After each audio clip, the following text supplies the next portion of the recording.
I will run, I will climb, I will soar. I'm on. Hi guys. Welcome. Don't mind inja ke please nginenja. Yeah, silawula nje pitbull to everyone who thinks of buying a pitbull. Don't siyalawulana. Nje inomsindi yaxaka guys, but sikho lapho. Welcome to my channel Chilling with Nelerh. Please like, subscribe and comment and share with your friends. So namhlanje ngibona nje ngikumakoti vibes kwa Chilling with Nelerh. Sizopheka i-butter chicken, rice and roasted potato. So just there's a fast quick, we don't have all day to cook. But we should cook because manga pega, no one will cook and everyone will say ulambile ambam. So okay, let's cook, man. I hope you enjoy. I hope you love the food. Let's get right into it. So guys, today we're going to cook butter chicken. Uzodinga your ginger, ngikugratile, garlic, onion, green pepper, butter, irama, and the measurements ke angiwas honestly. I just wing it. Kube olive oil, any oil oyisebenzisayo. It can be canola, sunflower, wholesome, coconut, any oil nje oyisebenzisayo, it's fine. Kube your butter chicken, Royco butter chicken. Here is it. Kube cayenne pepper for iram. Kube black pepper. Kube your chicken spice. Any chicken spice, your chicken spice. Kube your chicken norox. Kube chicken yako. Then kube milk. Instead of cream, I'm going to use milk because the cake with cream ange now. So okay, naku.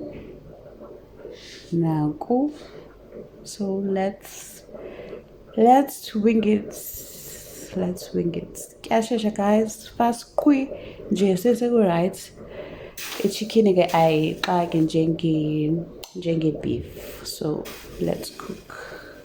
Okay, so nayi butter ne olive oil nakho sesifakile. So linda butter it's ukumelta and then we continue.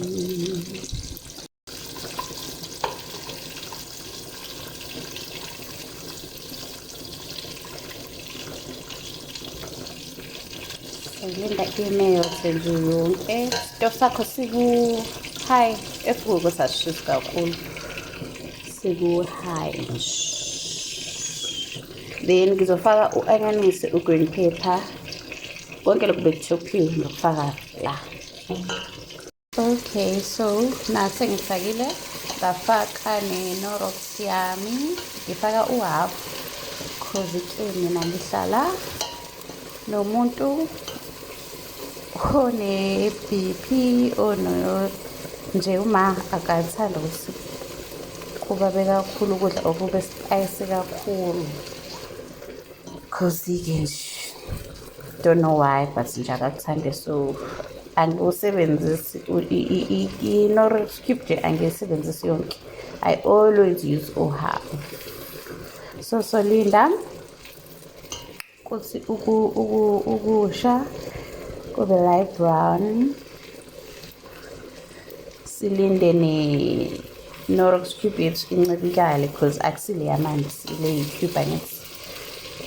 Then mase ku brown ngizofaka ispices zami. Faka ispices zami la. Yeah. Okay, now cayenne pepper, now spicy. Then black pepper awusabonakala.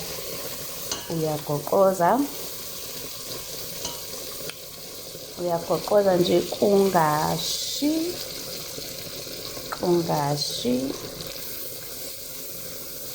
Makuthi kushisa kakhulu stove sakho Ngiphisa usikhiphe ku-high, so masifakela lokhu, then the next step sizofaka our chicken directly here. Sofaka our chicken. Shuthi sesifake lokho bekuchophiwe. Sifake i-butter, sifake cooking oil, sifaka lokho bekuchophiwe. Green pepper. If you have red pepper, yellow pepper, it's fine. You can use them. Even garlic, crushed garlic, crushed ginger. But right now, but it's a spoon of it. It's also fine if you have. It's fine. You can use it. Wafaka spices zakho, wafaka halfway Nelerh cube yakho. Yeah, wagogoza. Then ukulinde kusukusha kungabe mnyama kube brownish. Then you add chicken yakho. So night chicken yakho. I-rice ngale guys. Night chicken yakho. Instead of ukujikijela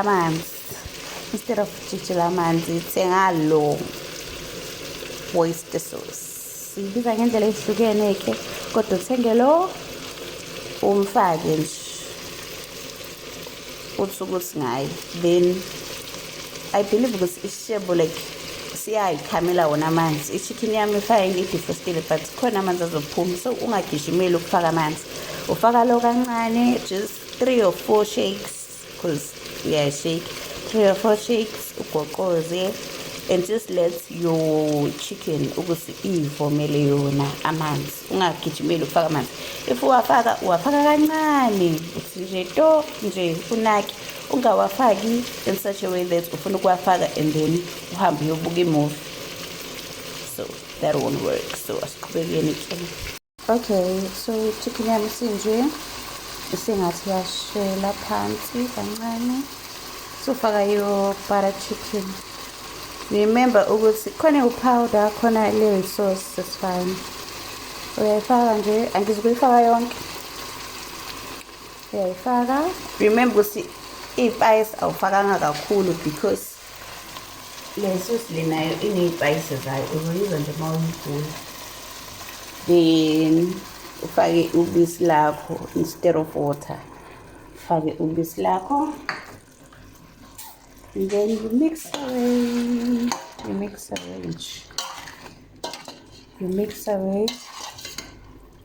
Unciphisa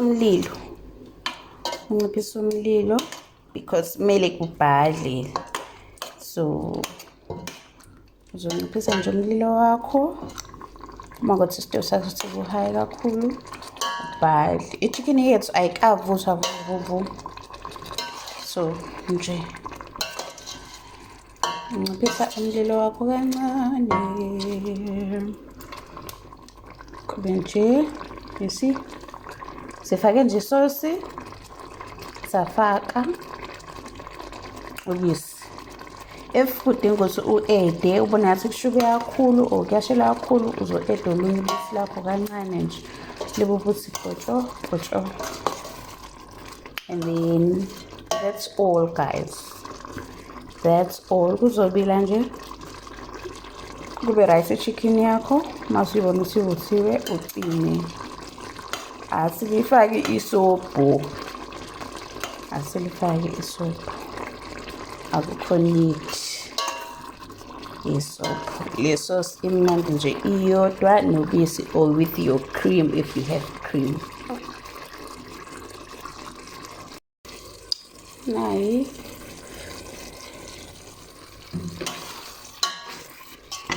Nice ukuthi isobho lakho nkosi yami, isobho lengane encane, lentombazane encane, alingangeni ngaphansi kwe-rice, alingacashi ngaphansi kwe-rice nkosi yami, alishubi. Sengicimile, ngifuna ukunikhombisa nje ukuthi kushubile, ku-right.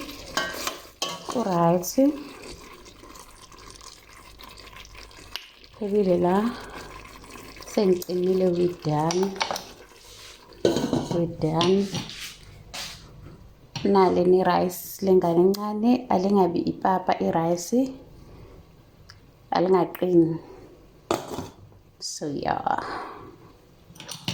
so last minute thing, I decided to do amazambane because ayathandwa amazambane la kulo muzi. Angazi noma yabonakala yini, but yeah, amazambane ami angiwasusi isikhumba guys, angiwasusi. Ngiyawageza, ngiwasike into half, ngiwasike, yabo, ngiyawasika, awaphumeli ngaphansi indlela ongasike ngayo, awusiki kuze kuvele ngala, usika ngala phela. I find ukuthi lokhu makusika kancane fine kuhle, but also for ukuthi izambane lakho lisheshe livuthwe, ngiyayilesheshe simawulenze nje, yeah, liyashesha because amanye amazambane abawokamkamu. So uyalisika kanje, ulisika half, ulisike ulithi kancane kungaphumeli ngaphansi kwalo. Uthathe i-olive oil yakho, uthathe i-potato seasoning, whatever you use, uthathe your casserole dish, then ngithathe i-foil for mina ivila elingathandi ukugeza izitsha eziqinile ezishile. This helps. So uthathe i-foil, uyakwazi futhi ukwenza without i-foil. Uma kwenza without i-foil, uthatha your casserole dish or ipani lakho lase-ovini, ufake i-oil kancane, izambane lakho uliyakazela ngithi ulisule, ulifake la ku-oil, uyaliphendukisa. Usenza kanje kuwo wonke amazambane, then ufaka your seasoning. I-oven yakho uyipreheatile ke, your oven ipreheatiwe i-oven yakho to whatever degrees owazi. Nkosi yami, wazi oven yakho bakwethu. Uzoyenza kanje, ufake i-seasoning, ufake i-oven, then ziyacusha. Zokugada ke nawe ke, ngiyazi zonke siyakwazi ukubona izambane selivuthiwe bakwethu. So sufakile your seasoning and everything, sufaka e-oven yakho. Uzodenje ucheck. Okay, then here you go, your butter chicken and a little bit of potato.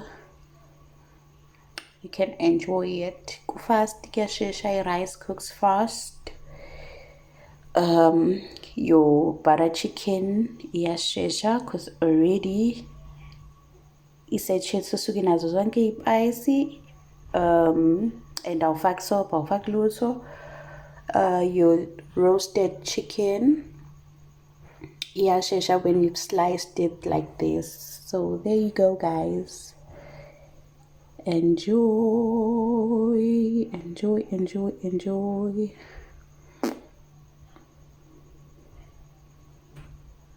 Don't forget, thank you for watching very much. Thank you for watching my channel. Don't forget to like, subscribe and share with your friends, and try this meal. Just try it, even if it's a recipe, even if we are putuma, just try it.